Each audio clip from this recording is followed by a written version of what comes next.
नमस्कार। हमारे खास कार्यक्रम एक खास मुलाकात में आपका स्वागत है। हमारे साथ में है विनय तिवारी जी, सलाम वसई संस्था के अध्यक्ष। तिवारी जी, हमारे खास कार्यक्रम में आपका स्वागत है। नमस्कार। आपकी जो क्षेत्र है, आपके क्षेत्र में खड्डों की क्या दशा है? अभी आप देख लीजिए, हमारे नए कमिश्नर साहब आ गए हैं। आप एक कमिश्नर साहब क्या करते हैं, कमिश्नर साहब किस तरीके से काम करते हैं, इससे आप भी वाकिफ हो। प्रशासक बैठा है इस टाइम पे, कोई नगर सेवक नहीं, बॉडी डिसॉल्व है। और आज की तारीख में महानगर पालिका का चुनाव है। बहुत सारे बड़े बड़े मंत्री यहाँ पिकनिक मनाने आ रहे हैं, लालच के लड्डू लेकर के आ रहे हैं, अलग अलग तरीके से ऑफर दिया जा रहा है। आप भी वाकिफ होंगे। चुनाव महानगर पालिका का ख़त्म हो जाएगा। मैं माननीय जो मंत्री लोग, जो विधायक लोग, जो मुंबई के नगर सेवक लोग जो तैयारी कर रहे हैं आने की, बाकी 5 साल आप कहाँ रहते हो? बाकी 5 साल में आपकी जो सरकारें यहाँ पर, आप कभी वसई विरार के बारे में सोचते हो? सिर्फ चुनाव के वक्त ही आप खाड़ी पार करके यहाँ आते हो। यहाँ का 2-4 अच्छे आइटम है, वो खाना वो खाते हो, अच्छे एसी गाड़ी में घूमते हो, सब जगह घूमते हो और अपने वरिष्ठों को बताते हो कि मी वसई विरार महानगरपालिकेत गेलेलो निवडणुकीसाठी। अभी एक पोट निवडणूक था, बाईपोल था, जिसमें यूपी से योगी जी पिकनिक मनाने आए थे, उद्धव साहब भी आए थे, बीजेपी के बड़े बड़े मंत्री आए थे, यूपी के सारे मंत्री आए थे। कहाँ गए वो लोग? कहाँ गए उनके वादे? क्या जिस जगह पे आपकी सरकार या आपका आदमी चुन के आएगा, आप विकास वहीं करोगे? हम क्या पाकिस्तान से आए हुए नागरिक हैं वसई तालुका के? आज जितनी भी फैसिलिटी है, आज एक बात बताता हूं, हमारे लोक नेते, मेरे को महाराष्ट्र के आप राजनीति के बारे में बताता हूं, 1990 से आप ले लीजिए, फर्स्ट इलेक्शन से इतने ज्यादा मुख्यमंत्रियों के साथ काम करने वाला विधायक हमारे लोक नेता हितेंद्र ठाकुर है। उनके पास ये जो काम करने का जो तजुर्बा है, ये बताइए किसके पास होगा? जिन्होंने बड़े से बड़े, भाई शरद पवार से लेकर के, नारायण राणे से लेके, आपका ये अशोक चौहान से लेके, पृथ्वीराज चौहान से लेकर के, आप फिर बाद में ये लीजिए कि अपना मनोहर जोशी थे, फिर बाद में सुधाकर राव नाइक थे, मेरी बात नहीं समझिए, और देवेंद्र फडणवीस थे, आज उद्धव ठाकरे हैं। कितने मुख्यमंत्रियों के साथ में इन्होंने काम किया है, इनको कितना बड़ा तजुर्बा है। हमारे बहुजन विकास आघाड़ी ने कभी भी, जितने एक्सपीरियंस हमारे आमदार हैं, 35 साल का उनको एक्सपीरियंस है, 30-35 साल का उनको एक्सपीरियंस है, कार्यकारिणी में बेदाग हैं आज तक उनके ऊपर एक दाग नहीं लग पाया है। लेकिन जो बड़े, जब बड़ी चीजों की अगर बात आती है, इसमें कोई शक नहीं है जो आप बोल रहे हैं, लेकिन यहाँ पर है जो बड़े, अगर विकास की बात करें, जो बड़ी चीजें हैं उसके ऊपर अभी तक काम क्यों नहीं हो पाया? आमदार हैं, आमदार अगर वहां पर विषय उठाते हैं तो उसके पास जाहिर सी बात है शासन को उनको जवाब देना, शासन को जो भी है उसके ऊपर वो कार्रवाई करनी है, या जो भी फंड की तकलीफ आती है, शासन तो ऐसा है नहीं कि फंड वो नहीं करेगा। तो यहाँ पर जो आज बीच का प्रलंबित मामला है, ऐसी कई चीजें हैं। क्षितिज ठाकुर और अपना जो महापौर थे रुपेश यादव, ये केंद्र में दिल्ली जाकर आए। दिल्ली में उन्होंने 3-4 मंत्रियों से मुलाकात की। उसके बाद उन्होंने वो खबर भी हमने लगाया था कि उन्होंने यहाँ पर वसई विरार के कई मुद्दों को लिया था। उसमें वसई में एक गांव में जहाँ पर अपना बारिश के टाइम पर वो पूरा बस्ती डूब जाती थी, वो CRZ में था वो, तो उसकी मांग की गई कि वहाँ पर कम से कम उनको कोई सुविधा दी जाए, वो हटाया जाए, वहाँ CRZ हटाया जाए। उसके अलावा जो यहाँ पे गौतम बुद्ध का जो यहाँ पर जो स्थली है, जहाँ पर उन्होंने साधना की थी नालंदा वेस्ट में जो है, वहां पर उसको डेवलप की बात की गई थी कि यहाँ पर जो है कि इसको पर्यटक स्थल बनाया जाए। और एक चीज के और डेवलपमेंट और अपना रेलवे का मामला था। तो ये सब मामलों के ऊपर सिर्फ गए, मुलाकात की है, उसके बाद उन्होंने पत्र व्यवहार किया, उसके बाद क्या हुआ? उसके ऊपर आज भी कुछ भी नहीं है। तो आज भी आप ऐसा कैसा बोल सकते हैं? देखिए आज भी मतलब डेवलप नहीं हुआ ना। डेवलप नहीं हो गया मतलब क्या होता है? आप मेरी बात नहीं समझे। अभी मैंने अगर यहाँ के स्ट्रीट लाइट की मांग की है महानगर पालिका में, तो 6 महीने साल भर लग सकता है। और एक चीज, तो काफी साल पहले बात बता रहे हैं। और एक चीज है कि आज वसई विरार क्षेत्र जो है, जो हमारा ग्रामीण जो क्षेत्र है, वो एक बहुत ही हरियाली से भरपूर क्षेत्र है, ठीक है। और यहाँ पर पर्यटन को लेकर जिस तरीके से काम होना चाहिए, वो आज तक काम नहीं हो पाया। कैसे तो कहीं ना कहीं आप कैसे बोल रहे काम नहीं कर पाए? आपको कितने साल पर्यटन में आज क्या विकास हो पाया? कौन यहाँ पे लोग आ रहे हैं? मेरी बात नहीं समझिए। आज आप देख लीजिए, आज से 15 साल पहले की स्थिति क्या थी। आज हमारे यहाँ पर अरनाला को आप देख लीजिए, हमारे पर्यटन स्थल हम लोग किसको बना सकते हैं। आज मुंबई से लोग कलम वगैरह लोग आना शुरू कर दिए हैं। हमारे वसई तालुका के अंदर आप देखेंगे तो कम से कम 20-25 चर्चे हैं जहाँ पर ये लोग तीर्थ स्थान के लिए केरला वेरला से जो लोग निकलते हैं, कैथलिक लोग, ये लोग आते हैं। अभी हमारे हिंदू लोगों के लिए अभी आप जीवदानी, जो खाली वसई तालुका के लिए नहीं, पूरे महाराष्ट्र से नहीं, पूरे इंडिया से लोग आते हैं। कभी आप जा करके देखिए और सवेरे उनसे पूछिए कहाँ से आए हैं, तो बहुत दूर दूर से लोग आते हैं। अभी वो पर्यटन स्थल के हिसाब से लेकर के हम लोगों ने वहाँ पर एक अलग फैसिलिटी जो है जीवदानी ट्रस्ट ने ये सब चालू की हुई है। अभी पहले हमारे यहाँ पर सिर्फ 2 लाइनें थी, 9 डब्बे की गाड़ी चलती थी। आज वसई विरार शहर महानगर पालिका में 4 लाइनें हो चुकी है और गाड़ी की फ्रीक्वेंसी भी बढ़ गई है।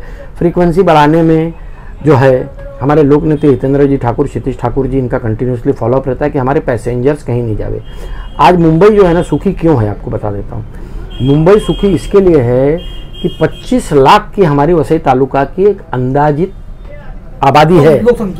बम्बई को जो क्लर्क, सिक्योरिटी गार्ड, डब्बा वाला, खाने वाला, क्लर्क, मजदूर, मेरी बात सुनो, कुरियर का delivery boy, mechanic, car mechanic, drivers, जो सारे लेबर और सारे जो 4th क्लास, 3rd क्लास और 2nd क्लास के जो जितने भी एम्प्लॉयज, मतलब ये कामगार लोग हैं, ये वसई तालुका से जाते हैं। अब क्या होता है, वसई तालुका एक ऐसा तालुका है कि 25-26 लाख की आबादी लेकर के भी हम लोग चल रहे हैं। आज आप ना, ये लॉकडाउन होने के बावजूद भी आज हमारी आबादी के हिसाब से देखा जाएगा तो जो योजनाएं बनती हैं हमारी, उससे ज़्यादा हम लोग उसके पहले। अभी क्या हो गया कि आप यहाँ पर जितने रजिस्ट्रेशन ऑफिस हैं, यहाँ पर आप देख लीजिए, पर डे पे एक रजिस्ट्रेशन ऑफिस में 40 एग्रीमेंट बनते हैं। 6 चौक मतलब 300 लोग ने फ्लैट खरीदा है और जो 40 और लोड बेरिंग में मिला करके 1000 फैमिली का रोज का मुंबई से, नवी मुंबई से, डोंबिवली, कल्याण से, गुजरात से पलायन होकर के वसई तालुका में आ रहे हैं रहने के लिए। अब आपको बता देता हूँ, हम लोगों ने, मैंने खुद पानी के लिए 4-4 दिन नहाया नहीं हूँ। एक ज़माना ऐसा था वसई तालुका में पानी।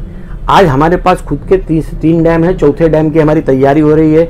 आज हमारी वसई की जनता, जो सबसे बड़ा प्रायोरिटी था पानी का, इस पानी की लड़ाई को किस तरीके से हमारे लोक नेता हितेंद्र जी ठाकुर भागीरथी बन करके वसई तालुका के लिए पानी लाए हैं। और आज आप पानी पी करके आप सुखी हैं। आज हमारे पानी की क्वालिटी भी अच्छी है, पानी का फिल्ट्रेशन और उसकी जो सप्लाईज है, उसका जो चेन बना हुआ है डिस्ट्रीब्यूशन का, वो कितना अच्छे से बना हुआ है। तो क्या होता है कि हर एक चीज़ का विकास के लिए हमने जो विकास किया है, अभी ये जो छोटे छोटे जो मुद्दे हैं, जैसे खड्डे हो गए, खड्डे कल भी थे, खड्डे कल भी रहेंगे, खड्डे जहाँ भी है पूरे इंडिया में है। मैं गोरखपुर से हूँ, योगी बाबा योगी आदित्यनाथ की नगरी से हूँ। आप मेरे गांव में जाएंगे, मैं एक बार आपको लेके चलूँगा, या अगली बार मैं फेसबुक लाइव करूँगा। जितने खड्डे हैं वहाँ पर, जितने खड्डे हैं वहाँ पर, वो शायद चांद पर भी न हो। तो मैं योगी आदित्यनाथ की नगरी से होकर के, और मैं वहाँ के जो खड्डे हैं, मैं वहाँ पर जो है, योगी आदित्यनाथ जो है मुख्यमंत्री हैं, भारतीय जनता पार्टी के एक चेहरे हैं। तो आप क्या होता है कि, क्योंकि क्या होता है कि खड्डे, मैंने आपको बताया ना, ये जो खड्डे वड्डे, आज पानी का जो सबसे बड़ा मुद्दा था परिवहन। देखिए अभी आपको बता देता हूँ, परिवहन के ऊपर आता हूँ। मैं आपकी बात करूंगा। जैसे आपने बोला कि लोक संख्या के हिसाब से आज डैम बढ़ा रहे हैं और जो 110 ml पानी का सप्लाई हो रहा है और अभी और इसको बढ़ने वाला है। वो आप मुझे ये बताइए कि जिस तरीके से लोक संख्या बढ़ रही है, वो हिसाब से यहाँ पर ड्रेनेज, सीवरेज का जो होना चाहिए वो सिस्टम आज तक नहीं हो पाया। पानी हर साल भर रहा था और भर रहा है।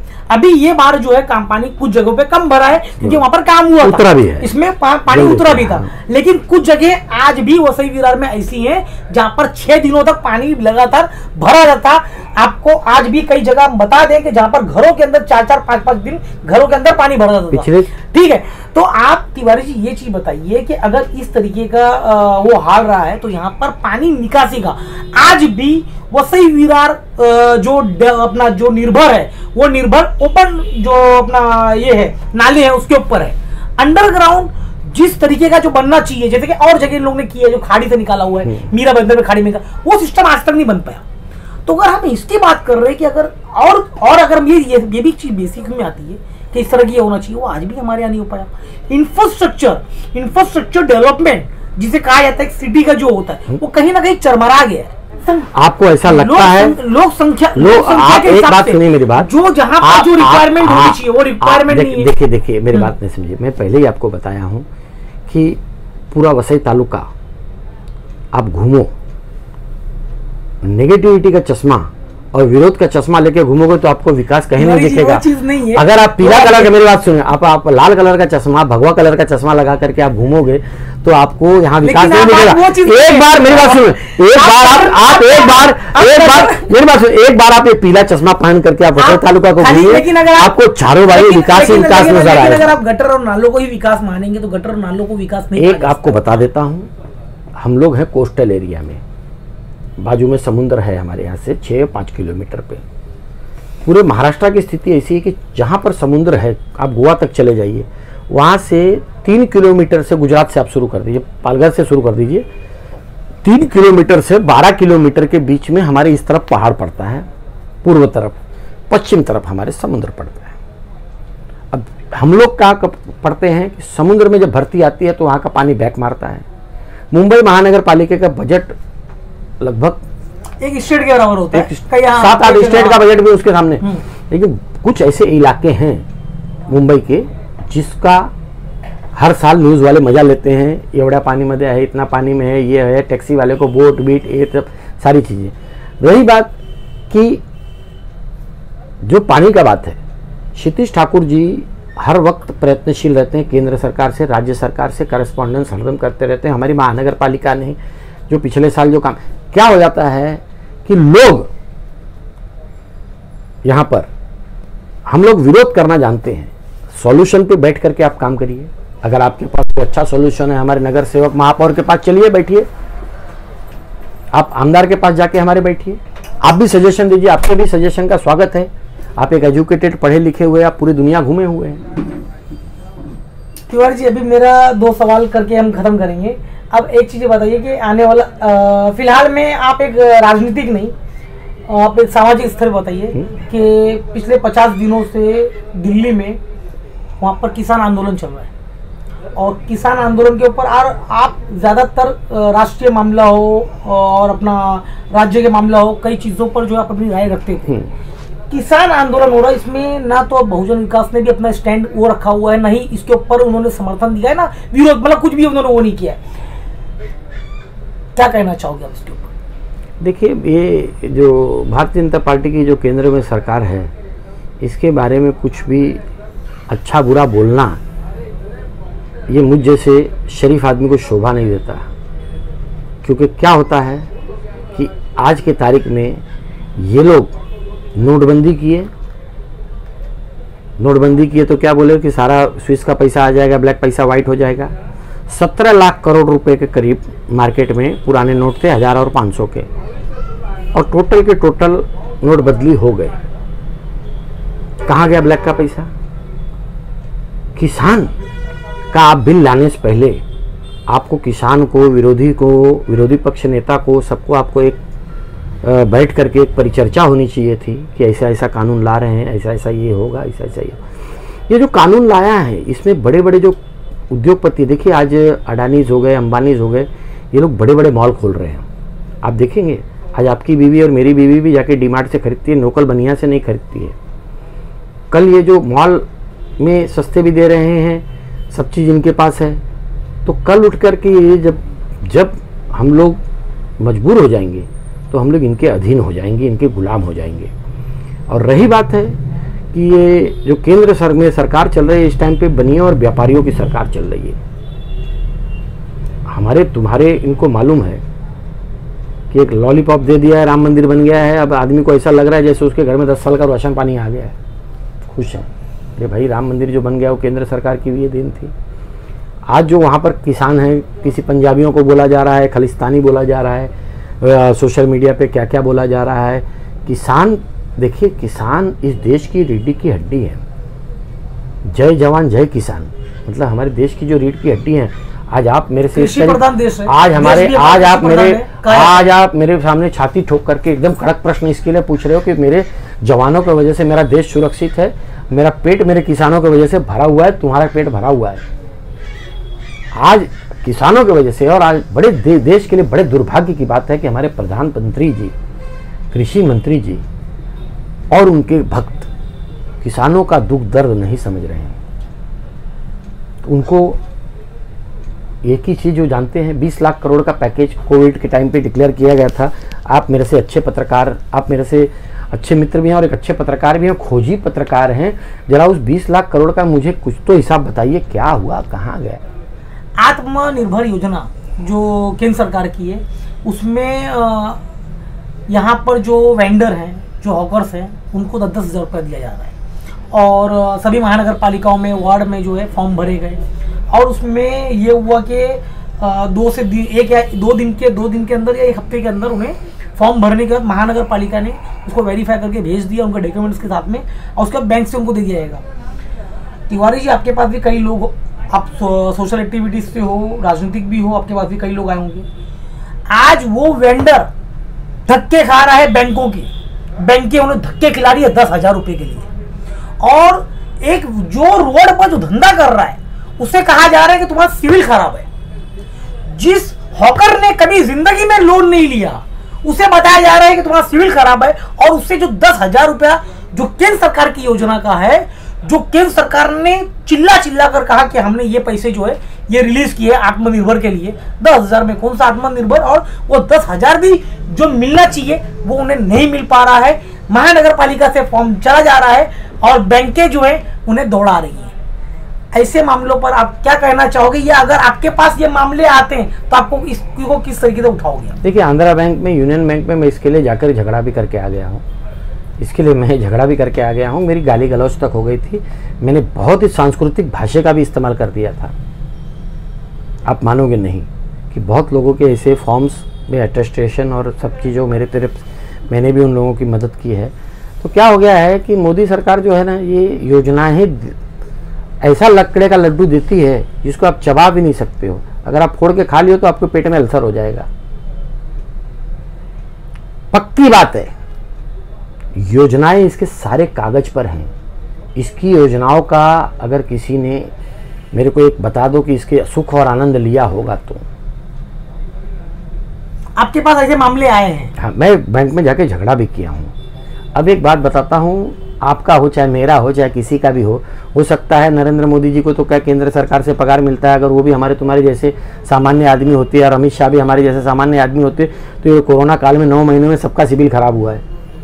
सिविल जो खराब हुआ है वो सबका खराब हुआ है। लेकिन जिस हॉकर ने कभी जिंदगी में लिया ही नहीं है उसका सिविल बता रहे हैं बैंक कि उनका सिविल खराब है। कि वो बैंक वही बता रही है जो केंद्र सरकार ने उनको बोलने के लिए बोला है। आपको मालूम है सारे बैंकों को मर्ज किया जा रहा है। आपको मालूम है कि आज बैंकों की हालत ऐसी है कि आपको बता देता हूं कि जीरो बैलेंस रखने का नरेंद्र मोदी जी को सब लोगों ने ट्विटर पे डाला था, फेसबुक पे डाला था कि इस टाइम पे न काटा जाए। मिनिमम बैलेंस सब खरबोड़ के पैसा निकाले हैं। मिनिमम बैलेंस के ऊपर भी आपके ऊपर जो चार्जेस लग रहा है उसके ऊपर जीएसटी लग रहा है। चेक बाउंस हो रहा है उसका चार्जेस के ऊपर जीएसटी लग रहा है। 50,000 से ऊपर आप पैसा जमा कर रहे हो उसके ऊपर चार्जेस और उसके ऊपर जीएसटी लग रहा है। पैसा जा कहाँ रहा है? पैसा जा कहाँ रहा है? आप मेरे को बता सकते हैं? ये क्या है? दिल्ली में मेरे को लगता है ऐसा गुफा बनाया गया है जिसमें पैसा जा रहा है लेकिन वापस नहीं आ रहा है। महाराष्ट्र सरकार भी पैसा काफी मांग रही है विकास काम के लिए और काफी दिनों से मांग कर रही है। नहीं, बहुत दिनों से पैसा मांग रही है तो ये वहाँ उनके पास नहीं आ रहा है, योजनाओं का पैसा नहीं आ रहा है। तिवारी जी, मैं 2 सवाल लास्ट आखिरी दो सवाल है। एक ये आने वाला समय इलेक्शन का है, महानगर पालिका चुनाव होने जा रहे हैं, इसमें क्या आप उम्मीदवार होंगे? देखिए, मैं आपको पहले बता देता हूं, मैंने आज तक ओपन सीट रहा है चाहे कोई भी सीट रहा है, मैंने आज तक उम्मीदवारी मांगी नहीं है, न उम्मीदवारों के रेस में रहा हूं। 1995 से बहुजन मतलब 1990 से मैं आमदार के लिए काम कर रहा हूं। 1995 से ले महानगर पालिका के लिए सबके लिए काम करते आया हूं। मुझे कभी नगर सेवक बनना, सभापति बनना, महापौर बनना ये मेरा न सपना था, न मैं कभी इच्छुक उम्मीदवार रहा हूं। कभी किसी चुनाव में बोल दो कि विनय तिवारी इच्छुक उम्मीदवार थे। आज मेरे अगल बगल में 5-6 ओपन सीट आई है। लोग कहते हैं तिवारी जी आप दावा डाल दो, लेकिन मुझे नहीं दावा डालना है, मुझे चुनाव ही नहीं लड़ना है। आप किसी को अपने परिवार में, मेरी वाइफ लोकल बनाने वाले हो? वाइफ मेरी एक बार नगर सेवक रह चुकी थी, ये ओपन सीट है, अगर योग्य समझा जाएगा, टिकट दिया जाएगा तो उस पे हम लोग लड़ेंगे और मजबूती से लड़ेंगे। और रही बात है कि दूसरा कोई पक्ष मैं ज्वाइंट नहीं करूंगा। बीच में मैंने सब पब्लिक के सामने, मीडिया के सामने माफ़ी मांगी कि मैंने बीच में बीजेपी शिवसेना का लोकसभा में चुनावी प्रचार किया था, वो मेरे से गलतियां हुई थी, ऐसी गलती दोबारा नहीं होगी। अगर टिकट नहीं मिला तो भी मैं यहाँ अगर टिकट नहीं मिला तो फिर मैं डबल जोर से काम करूंगा बहुजन विकास आघाड़ी के उम्मीदवार को जिताने के लिए। ये मेरा आपसे वादा है। किसी और प्रत्याशी को आप खड़ा करोगे? भाई प्रत्याशी जो भी रहेगा मेरे पार्टी का ही रहेगा ना। अच्छा, अब आखिरी सवाल पत्रकारों से जुड़ा हुआ। आप पत्रकारों के मुद्दों को लेकर आपने बीच में कुछ महीनों पहले जो है कार्यक्रम रखा, जिसमें आपने उन्हें कोरोना योद्धा का सर्टिफिकेट दिया, सम्मान दिया, और आप हमेशा मुद्दा उठाते रहते हो। एक सामाजिक स्तर पर बताइए, और आपने वो सामाजिक स्तर पे आपने जो कार्यक्रम रखा था उसके ऊपर बताइए कि पत्रकारों को जो सुविधाएं वसई विरार में मिलनी चाहिए महानगर पालिका स्थापना होने के बाद, वो आज तक नहीं मिल पाई। ये आपका मीरा भाईंदर, वसई विरार, वाशी, भिवंडी और आप जगह जाइए, वहां पर आप देखिए प्रेस रूम बनाया गया है। मुंबई का प्रेस रूम आलीशान बनाया गया है, ठीक है। उसके अलावा आप वहां पर जाइए, मंत्रालय जाइए, वहां पर आपको आलीशान मिला हुआ है। एक पत्रकार जहां पर बैठकर एक दिन भर जो स्टोरी करता है, स्टोरी करने के बाद वो शाम के टाइम पे बैठकर वो स्टोरी अपनी फाइल करता है, जो ऑफिस भेजता है। नहीं, आपकी बातों को जो सुविधाएं मिलनी चाहिए, वो सुविधाएं, जो बेसिक सुविधाएं हैं, वो आज तक नहीं मिल पाई। सत्ता पक्ष इतने सालों से कोविड में क्या हालात से लोग गुजरे हैं, लेकिन उसके बावजूद भी सत्ता पक्ष को जो ये करना चाहिए था, जो सुविधाएं देनी चाहिए थी, जो सपोर्ट करना चाहिए था, जो हेल्प करना चाहिए था, वो ऐसा कुछ भी नहीं मिला है। दूसरी चीज, पत्रकारों को आज तक तिवारी जी बस परिवहन में पास नहीं दिया गया, लगातार हम मांग उठाते रहे, बस परिवहन में पास नहीं मिला है। दूसरा अपना क्या बोलते हैं, आज तक उनको अपना जो महानगर पालिका हॉस्पिटल है वहां पर जो स्पेशल, आप ये मत बोलिए कि फ्री है, सबके लिए फ्री है, आप कोई स्पेशल वहां पे डॉक्टर को बैठाइए। कि अगर आप बोल रहे हैं कि पत्रकार है और चौथा स्तंभ बोल रहे हो, तो क्या बोलने से हो गया? विकास की बात कर रहे हैं कि अगर यहाँ के विकास में पत्रकारों का योगदान रहा है, तो आप उस जो मान रहे हो चौथा स्तंभ मान रहे हो, तो चौथा स्तंभ कम से कम कोई कैटेगरी में तो दो, वीआईपी कैटेगरी में तो देखिए, कम से कम आप उनका वो तो चीज करो। मैराथन होती है, मैराथन में वीआईपी कैंटीन बनी होती है, वहां पर जाने से रोका जाता है, और बाद में कवरेज के लिए बड़े बड़े उसमें आप बुलाते हो कि प्रसिद्धि दो, प्रसिद्धि हर पत्रकार दे रहा है, लेकिन जब उसकी सुविधाओं की बात आती है, उसके हक की बात आती है, तो एक कन्नी काट लेते हैं, पीछे हट जाते, चुप्पी साध लेते। आज तक मेडिक्लेम की कोई फैसिलिटी नहीं दी गई है। ये बेसिक चीज है जो तिवारी जी आज तक नहीं मिल पाई। क्या कहना चाहोगे इसके ऊपर? आपकी बातों से मैं पूर्ण रूप से सहमत हूँ, मैं ये बात आपकी नकारूंगा नहीं, लेकिन उसके थोड़े आप लोगों के साथ जो अन्याय हो रहा है, आप जो बात कर रहे हैं, मेरे कभी कभी पुलिस स्टेशन में या नगर पालिका में मेरी भी सुनवाई नहीं होती है, और मैं किसी पत्रकार को जब बोलता हूं, जब पत्रकार आवाज़ उठाता है तो मेरे डंके की चोट पर काम होता है उस पत्रकार के वजह से। और आज बड़े शर्म आ रही है मुझे कि एक पत्रकार होकर के आप लोग अपना पत्रकारों का हक, पत्रकारों की मांग को पूरा नहीं कर पाए, करवा पाए हैं, तो कहीं कहीं हमारे पत्रकार भाइयों में कमी है। देखिए, अब आप सामाजिक स्तर पे आ गए, अब आप पार्टी लेवल की बात करिए। पार्टी लेवल की बात कर रहा हूँ। अब बहुजन, मैं क्या बोल रहा हूँ, अब आप बहुजन विकास की बात करिए। अब अगर आप पार्टी में जुड़े हो तो आप बात करिए, क्या पार्टी ने आज तक जो सत्ता में इतने सालों से रही है, क्या उन्होंने दिया? क्या उन्होंने ये सब चीज, जबकि आपको बताएं मैराथन बीती, मैराथन में यही सब सवाल किया गया था। मैराथन का पहला कॉन्फ्रेंस मुंबई के अंदर किया जाता है, वसई विरार में नहीं होता है। लेकिन यहाँ पर जब महापौर एक छोटे से गांव में, एक छोटे से क्षेत्र में, एक नाके पे अगर कोई कार्यक्रम करता है, कार्यक्रम करता है, उसको प्रसिद्धि, मुझे बोलने के बाद उसको प्रसिद्धि जो है लोकल पत्रकार देता है। हम लोग जो यहाँ पर मैराथन करते हैं, इसको विश्व लेवल तक पहुंचाना चाहते हैं, और नाला सोपारा का अगर मैराथन हो गया, उसका बंबई में पत्रकार परिषद होगा, और दिल्ली तक बात होगी, एशिया लेवल तक बात होगी। आज हमारे पास एशिया लेवल के, वर्ल्ड लेवल के रनर्स दौड़ते हैं। तिवारी जी, वहां पर बड़े बड़े पेपरों को 5-5 लाख का एडवर्टाइजमेंट दिया जाता है। यहाँ के लोकल पत्रकार जो यहाँ पे आधे पेज से लेके फुल पेज की पूरी खबर डाल रहे हैं, जो इतनी बड़ी प्रसिद्धि दे रहे हैं, लेकिन उनको विज्ञापन नहीं दिया जाता है। ये कहीं ना कहीं ये दोहरा रवैया नहीं है? वहां पर जो आप वो दे रहे हो और आप यहाँ पे नहीं दे रहे हो, अब यहाँ के जो लोकल लोगों को नहीं दे रहे हो। दूसरी चीज राजनीति की आप बात कर रहे हैं, हर साल जो भी हमारे सामाजिक जो कार्यक्रम होते हैं, उसके अलावा जो हमें धार्मिक कार्यक्रम होते हैं, जो हमारा त्योहार आता है, त्योहार में खबर सब लोग लगा रहे हैं, सब लोग प्रसिद्ध दे रहे हैं, लेकिन जब त्योहार में अगर एडवर्टाइजमेंट की बात आती है कि आप विज्ञापन दो, जाहिरात दो, तो जाहिरात कोई देता है, अरे नहीं इतने पेपर है, प्रसिद्धि 50 पेपर में चाहिए, लेकिन वो 50 पेपर में तो अगर 25 पेपर में भी जो है अगर जाहिरात की बात आती है तो वो नहीं दिया जाता है। तो कहीं ना कहीं दोहरापन नहीं है, प्रसिद्धि चाहिए, लेकिन जब उसको अगर कहीं से कहीं अगर वो पत्रकार को और वो जो संस्थान है अगर उसको कहीं से कुछ अगर मदद मिलती तो वो चीज नहीं दिया जाता है। बस 115 नगर सेवक की बात कर रहा हूं भाई। आपकी बात मैं मानता हूं, कहीं ना कहीं इस इंटरव्यू में मुझे ऐसा महसूस हुआ कि आप मेरा इंटरव्यू न लेकर के आप अपने सारे जो दिल की बातें हैं वो मेरे ऊपर थोप दिए हैं। धन्यवाद बोलता हूँ,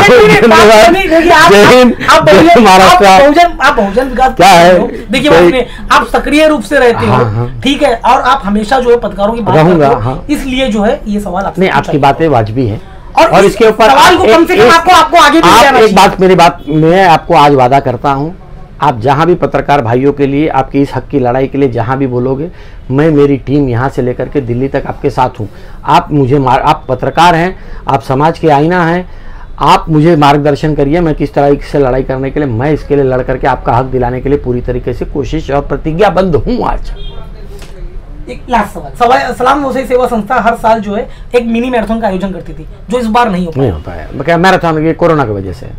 इसके ऊपर जो हर साल आपने एक अच्छा वो रखा हुआ है और इस बार नहीं हो पाया, तो अगले साल जैसे कोरोना काल खत्म होता है उसके बाद अगले साल आपकी किस तरह की तैयारी होगी? अगले साल इससे हमारी जोर शोर की तैयारी रहेगी और अगले साल मैराथन जो होगा, जैसे हमारा होता है, हमारे जो छोटे लेवल पे मैराथन होता है, वैसे तालुका लेवल पे मैराथन होता है। आप जैसे पत्रकार लोग और बहुत सारे जो हमारे जो एरिया के समाज सेवक है और जनता है, उसके अंदर उसके बच्चे दौड़ते हैं, सबको सर्टिफिकेट मेडल्स मिलते हैं, एक उनका मनोबल बढ़ता है, एक स्पोर्ट्स की तरफ से एक जन जागृति होती है, हेल्थ के लिए जन जागृति होती है, स्वच्छता के लिए पेड़ उगाओ, ऐसा सारे सब चीज़ के लिए जागृति होती है। ये जो कॉन्सेप्ट था, ये हमारे प्रथम महापौर राजू जी पाटिल जी इनका कॉन्सेप्ट था और ये चलते आया है। इस साल मैं लोगों से विशेष अतिथि को, किसी विशेष एथलीट को क्या बुलाया जाएगा आपके कार्यक्रम में? नहीं, 2 साल से हम लोगों ने बुलाया था, एक एशिया लेवल के हम लोगों ने कोच को 2 साल पहले बुलाया था और पिछले साल हमारे पास एक इंटरनेशनल रनर है ट्रेजा डिसोजा जो है, उसने ऑस्ट्रेलिया में, जर्मनी में, कजाकिस्तान में और सब जगह पे वो मेडल जीत के आई है और वो पिछले साल हमारे 2 साल से हमारे इसमें दौड़ रही है और अगले साल हम लोग सोच रहे हैं कि उसको अच्छे तरीके से सम्मानित किया जाए। ये थे हमारे साथ में सलाम वसई सेवा संस्था के अध्यक्ष विनय तिवारी जी, और जो बहुजन विकास में भी है, उन्होंने बेबाकी से हमारे सवालों का, हर सवाल का जवाब दिया, अपनी बातें रखी। फिर हम मिलेंगे एक नई शख्सियत के साथ, तब तक नमस्कार। और भी वीडियो को देखने के लिए चैनल को सब्सक्राइब करें, बेल आइकन को दबाएं, वीडियो को लाइक और शेयर जरूर करें।